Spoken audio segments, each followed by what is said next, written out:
Hi everybody, I'm Nick. And I'm John, and welcome to this edition of the Partner Technical Newsletter.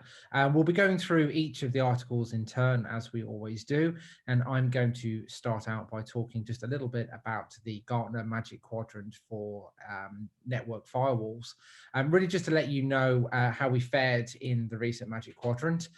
So a bit of a spoiler alert to save you reading it all. Sophos was declared to be a visionary in this Magic Quadrant, and it's very interesting to see that Gartner really respected a lot of the things that we were doing in terms of innovation in the product, and particularly talking about things like synchronized security, talking about reducing cost of ownership, talking about ease of use. So all the things that we've been working really hard to achieve, Gartner have recognized, which is fantastic news.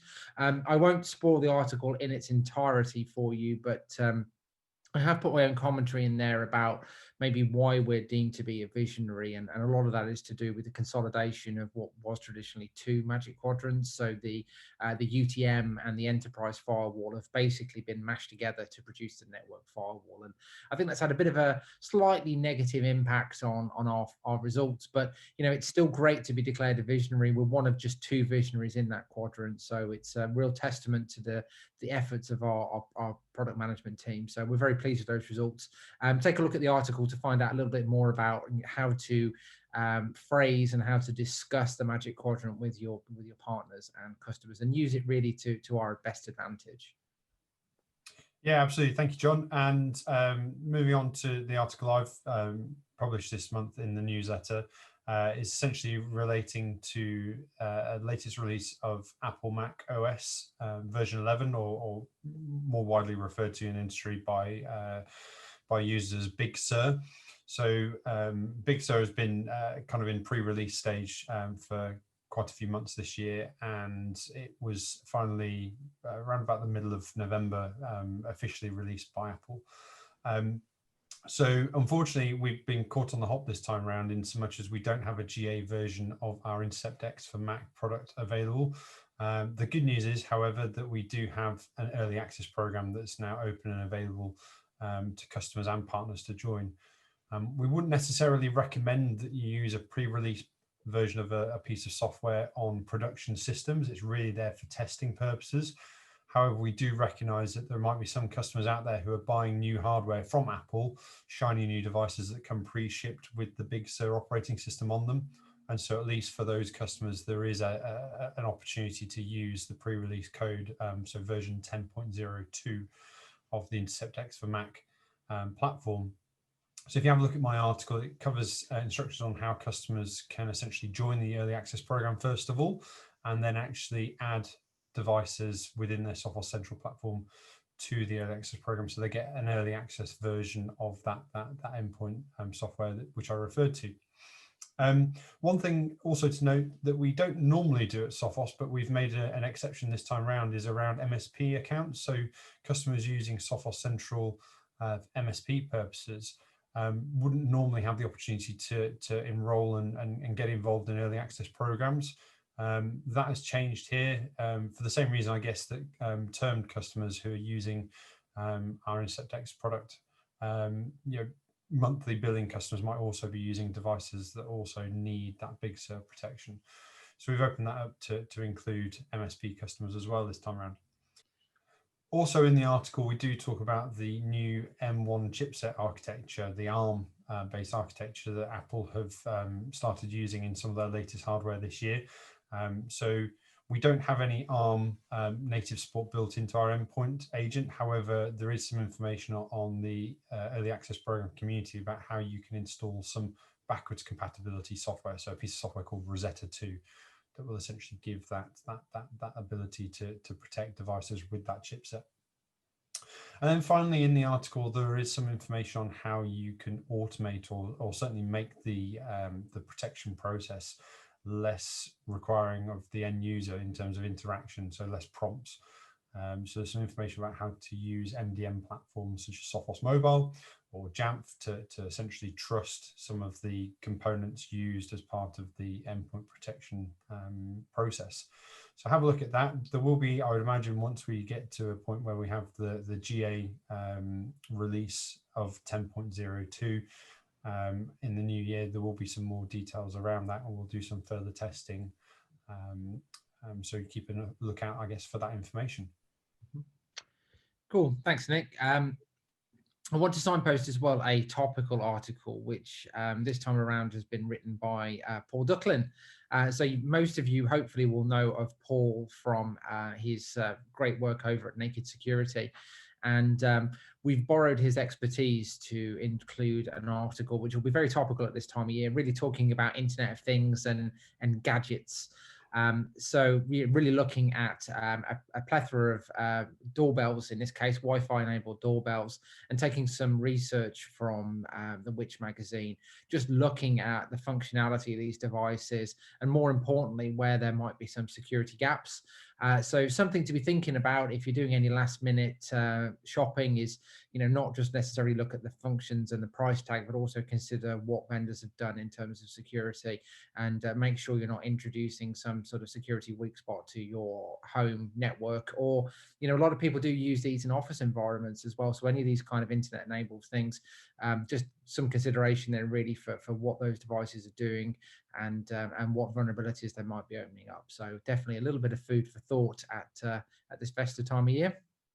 Yeah, 100%, absolutely. That's all good advice, and yeah, we need to be mindful of, as you say, what vulnerabilities might be introducing into the home network, and potentially even the corporate network as well. Another article that we're looking at this month from a guest presenter is essentially a bit of information that Chris McCormack in our product marketing team has recently put together. This is essentially a template that you or your sales colleagues can use, almost like a checklist, I suppose, when going through an XG project with a customer. So if you have a customer or a prospect that is looking at the XG firewall, making sure that you haven't left any bases uncovered really in regards to sizing an opportunity, but also making sure that we're talking to the customers about all the different peripherals and accessories that are also available within XG. So some guidance on wireless planning, for example, looking at some of the fault tolerant options available with those devices in terms of redundant power supplies, making sure users have got the right cables to connect to their infrastructure, all that kind of good stuff. So I definitely recommend having a look at that article. It also goes into a bit of detail around some of the different support options available for the XG firewall platform.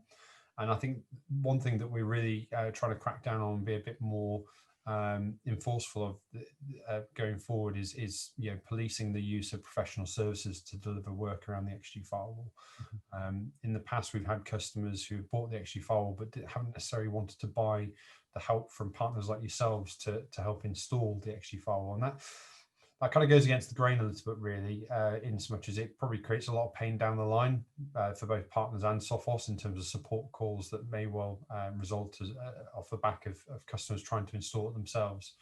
We recognize that you guys do a lot of great work for us in the channel in understanding our products and how to install them most effectively for your customers.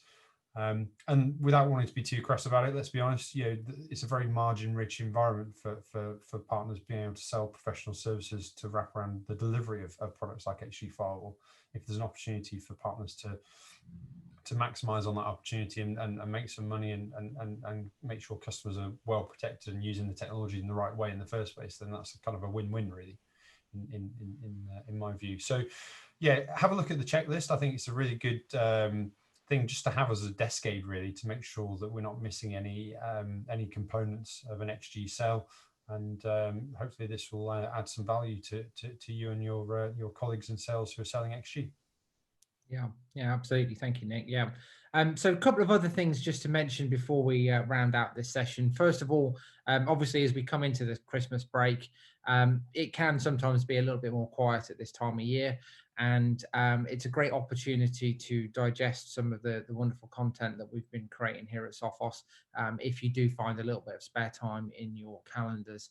So two things that I wanted to highlight. First of all is the SC Bootcamp. So as a sales engineer at Sophos, myself and Nick and the rest of the team, we get together once a year and go through a boot camp process. And it's a great way to learn more about the products that we've got, the direction we're going in, and also some sort of practical hands-on challenges. So some sort of beat the hacker type events, capture the flag type events. And our team at Global Sales Engineering have made it their mission this year to open up a lot of that content to you, our valued partners. So I've put a link in the newsletter that shows you how to go and access some of that content. And if you can put aside a little bit of time, that's a lot of fun to go through. The other thing that's also worth mentioning as well is the Sophos Security Summit. So that's an event that happened at the start of November. Obviously, it's been and gone, but like a lot of these virtual events, most of the content has been recorded so that you can consume that at your leisure. So again, I'm going to put a link in the newsletter for you to be able to go and access that content as well. And again, it's a great opportunity to find out more about our product strategy from our experts at Sophos, and also some external speakers as well, just giving their take on the industry and the direction that we're going in. So definitely, again, worth a little bit of time consuming that content. Yeah, good stuff. Thanks, John. I think really just to sort of wrap up for this installment of the vlog, I think it's probably worthwhile mentioning some of the new starters that have joined the team just recently. So some of these people you might already have been working with because they've already been working with Sophos for a number of years, which is great. But we've got some fresh blood in the team. First of all, Graham Harris joins us from Symantec. He is a sales engineer based over in Dublin. So he's working on the island of Ireland with partners, customers, and distributors, because we use distribution in Ireland as well. So if you're tuning in from Ireland, then you may well have already met Graham. If not, then hopefully you'll become acquainted with Graham in the new year. Graham obviously brings from Symantec a load of experience in cybersecurity, and specifically the Symantec product range. So expect to see some content from Graham around how we can perhaps displace Symantec products and capitalize on the challenges that Symantec are experiencing over recent years. Next of all, we've got Ian Stockdale. So Ian has been at Sophos for a number of years, primarily working as a professional services engineer. So Sophos have a professional services team that can go out and deliver services around our products. Ian has been primarily focused on the XG firewall, I would say, for most of his time at Sophos, although he's starting to dabble with synchronized security and some of the hookups between some of our more end user based technologies. XG has been his primary focus. So it's great having Ian on board because he brings a wealth of expertise around the XG into the team. So Ian will be working with our managed partners and volume partners from an enablement point of view. But yeah, we, like with Graham, we expect to get some content from Ian into these newsletters going forward, because I think he's a really valuable resource to have added in. And then finally, some further added value from the wider Sophos group. So Bradley Collis should hopefully be joining the team in the next week or so. Bradley comes from our global escalations team, so essentially third line support, primarily I believe aimed at sort of endpoint and end user products. But Bradley again has been at Sophos for a number of years, knows our technology very well, and I think will bring an awful lot of value to the team. So yeah, great to have some fresh blood, but experienced fresh blood into the team. Mm-hmm. Yeah, absolutely. So we'll do some more introductions a little later on down the line, but that's all for now. So thank you as always for watching, and we obviously both hope that you have a wonderful Christmas, and hopefully 2021 is kinder to us all, I guess. So happy New Year if you're a little bit late to the party, and yeah, as always, we'll catch you on the next episode very soon. Yeah, absolutely, guys. Hope you enjoy your Christmas break, and yeah, as John says, we look forward to seeing you hopefully in person in 2021 at some point. All the best. Bye for now.